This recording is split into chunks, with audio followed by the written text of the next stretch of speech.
একটি শিশু জন্মের পর তার নাম রাখা অত্যন্ত গুরুত্বপূর্ণ কাজ। নাম হলো পরিচয় ও নিদর্শন, অর্থাৎ একটি শিশু দুনিয়াতে আসার পর থেকে মৃত্যু পর্যন্ত, এমনকি মৃত্যুর পরেও তার নামের মাধ্যমেই বেঁচে থাকে। তাই শিশুর সুন্দর নাম তার জন্মগত অধিকার। নাম ব্যক্তির ধর্মীয় পরিচয় তুলে ধরে ও নির্দেশ করে সে অমুক ধর্মের অনুসারী। কিন্তু দুঃখজনক বিষয় হলো, মুসলিম পরিবারে জন্ম নিলেও বর্তমানে অনেক শিশুর এমন নাম রাখা হয় যা শুনলে বোঝা যায় না সে আসলে কোন ধর্মের অনুসারী। আবার ইসলামী নাম রাখার ক্ষেত্রে আমাদের অজ্ঞতার কারণে আমরা এমন সব নাম নির্বাচন করি যেগুলো আদৌ ইসলামী নামের আওতাভুক্ত নয়। অনেক সময় আমরা কোরআন থেকেও বিভিন্ন শব্দ নিয়ে সেগুলো দিয়ে সন্তানের নাম রাখি, কিন্তু কোরআনের শব্দ হলেই কি নামটি ইসলামী হবে? কোরআনে তো পৃথিবীর নিকৃষ্টতম কাফেরদের নামও উল্লেখ আছে, যেমন ইবলিস, ফেরাউন, হামান, কারুন, আবু লাহাব ইত্যাদি। তাই বলে কি এসব নামে আমাদের আদরের সন্তানের নাম রাখা উচিত হবে? দর্শক, নাম রাখা সম্পর্কে ইসলামের বিধান কি, এ নিয়ে আমাদের মুসলিম সমাজে কি ভুল প্রচলিত আছে এসব জানানোর চেষ্টা করব। ভিডিওর শেষ পর্যন্ত আমাদের সঙ্গেই থাকুন। ইসলামী বিধান মতে সন্তান জন্মের তৃতীয় অথবা সপ্তম দিনে সন্তানের জন্য একটি সুন্দর অর্থবোধক নাম রাখা সুন্নত। এ কাজে মূল ভূমিকা পালন করবে সন্তানের পিতামাতা। হজরত আবদুল্লাহ ইবনে আব্বাস রাদিয়াল্লাহু তাআলা আনহু ও হজরত আয়েশা সিদ্দিকা রাদিয়াল্লাহু তাআলা আনহা থেকে বর্ণিত, রাসূল সাল্লাল্লাহু আলাইহি ওয়াসাল্লাম বলেছেন, সন্তানের সুন্দর নাম রাখা ও তার উত্তম লালন পালনের ব্যবস্থা করা বাবার উপর সন্তানের হক। তবে পিতামাতা চাইলে সন্তানের নাম রাখার ব্যাপারে দাদা দাদি, নানা নানি কিংবা অন্যান্য আত্মীয় স্বজনের কাছ থেকেও পরামর্শ নিতে পারেন। এরপর প্রস্তাবিত নামগুলো নিয়ে একজন অভিজ্ঞ আলেমের শরণাপন্ন হওয়া যেতে পারে। তিনি এসব নামের অর্থ, গুণাগুণ ও তাৎপর্য অনুসারে এর প্রাধান্য ব্যাখ্যা করবেন। সবশেষে সন্তানের অভিভাবকরা নাম গ্রহণে সিদ্ধান্ত নেবেন। তবে খেয়াল রাখতে হবে, সুন্দর অর্থের পাশাপাশি নামটি যেন শ্রুতিমধুর ও সহজ হয়। মানুষের কাছে নাম অনেকটা পোশাকের মতো, খাটো হলেও খারাপ দেখায়, আবার লম্বা হলেও খারাপ দেখায়। আরেকটি বিষয় খেয়াল রাখতে হবে, কোনোভাবেই যাতে মন্দ অর্থ বা মন্দ গুণাগুণ সংবলিত নাম রাখা না হয়, কারণ ব্যক্তির নাম তার স্বভাব চরিত্রের উপর ইতিবাচক অথবা নেতিবাচক প্রভাব ফেলে বলে হাদিসে বর্ণিত হয়েছে। আব্দুল হুমাইদ বিন সাইবা বলেন, আমি সাঈদ ইবনুল মুসাইয়িবের কাছে বসা ছিলাম। তিনি তখন বললেন, আমার দাদা হাজান একবার নবীজির দরবারে উপস্থিত হলেন। নবীজি তাকে জিজ্ঞেস করলেন, তোমার নাম কি? দাদা বললেন, আমার নাম হাজান। হাজান অর্থ শক্ত ভূমি। নবী বললেন, না, তুমি হচ্ছ সাহল, অর্থাৎ তোমার নাম হাজানের পরিবর্তে সাহল রাখো। সাহল অর্থ নরম জমিন। দাদা বললেন, আমার বাবা আমার যে নাম রেখেছেন আমি তা পরিবর্তন করব না।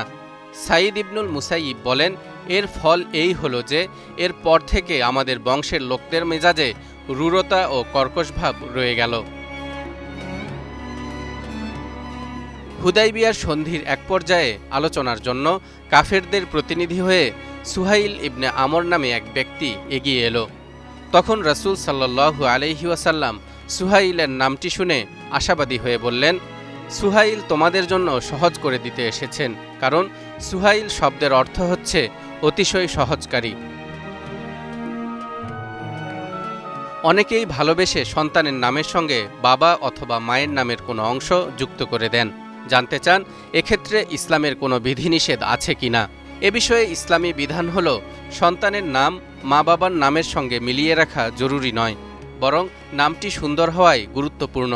তবে বংশ পরিচয়ের জন্য ছেলে বা মেয়ের নামের সঙ্গে বাবার নাম বা বংশের নাম ব্যবহার করা উত্তম। সাহাবায়ে কেরাম, তাবেঈনদের ক্ষেত্রে নিজের নামের সঙ্গে বাবার নাম ব্যবহার করতে দেখা যায়। এক্ষেত্রে আলেমগণ উম্মাহাতুল মুমিনিন হজরত আয়েশা সিদ্দিকা রাদিয়াল্লাহু তাআলা আনহার উদাহরণ দিয়ে থাকেন। যেমন উম্মাহাতুল মুমিনিন হজরত আয়েশা সিদ্দিকা রাদিয়াল্লাহু তাআলা আনহার নামের সঙ্গে তার বাবা হজরত আবু বকর সিদ্দিক রাদিয়াল্লাহু তাআলা আনহুর নামের ব্যবহার দেখা যায়। সন্তানের নামের সঙ্গে বাবার নাম মিলিয়ে রাখার বিষয়ে হজরত আবু দারদা রাদিয়াল্লাহু তাআলা আনহু বলেন, রাসূলুল্লাহ সাল্লাল্লাহু আলাইহি ওয়াসাল্লাম বলেছেন, কিয়ামতের দিন তোমাদেরকে ডাকা হবে তোমাদের ও তোমাদের বাবার নাম নিয়ে, অর্থাৎ এভাবে ডাকা হবে, অমুকের ছেলে অমুক, তাই তোমরা নিজেদের জন্য সুন্দর নাম রাখো। অন্য হাদিসে এসেছে, কেউ যখন অন্যের সাথে ভ্রাতৃত্বের বন্ধন গড়ে তুলতে চায় তাহলে সে যেন তার নাম, তার বাবার নাম ও বংশের কথা জিজ্ঞেস করে। এর দ্বারা ভালোবাসার বন্ধন আরও গভীর হয়। তবে আল্লাহর নিকট সবচেয়ে উত্তম নাম হচ্ছে আব্দুল্লাহ ও আব্দুর রহমান। সহিহ মুসলিমে বর্ণিত হয়েছে, রাসূল সাল্লাল্লাহু আলাইহি ওয়াসাল্লাম বলেছেন, তোমাদের নামসমূহের মধ্যে আল্লাহর নিকট সবচেয়ে প্রিয় হচ্ছে আব্দুল্লাহ ও আব্দুর রহমান। এ নাম দুটি আল্লাহর কাছে প্রিয় হওয়ার কারণ হল এর মধ্যে আল্লাহর দাসত্বের স্বীকৃতি রয়েছে। এ কারণেই আল্লাহর গুণবাচক অন্যান্য নামের সাথেও আরবি আব্দ শব্দটিকে সম্বন্ধিত করে নাম রাখা উত্তম।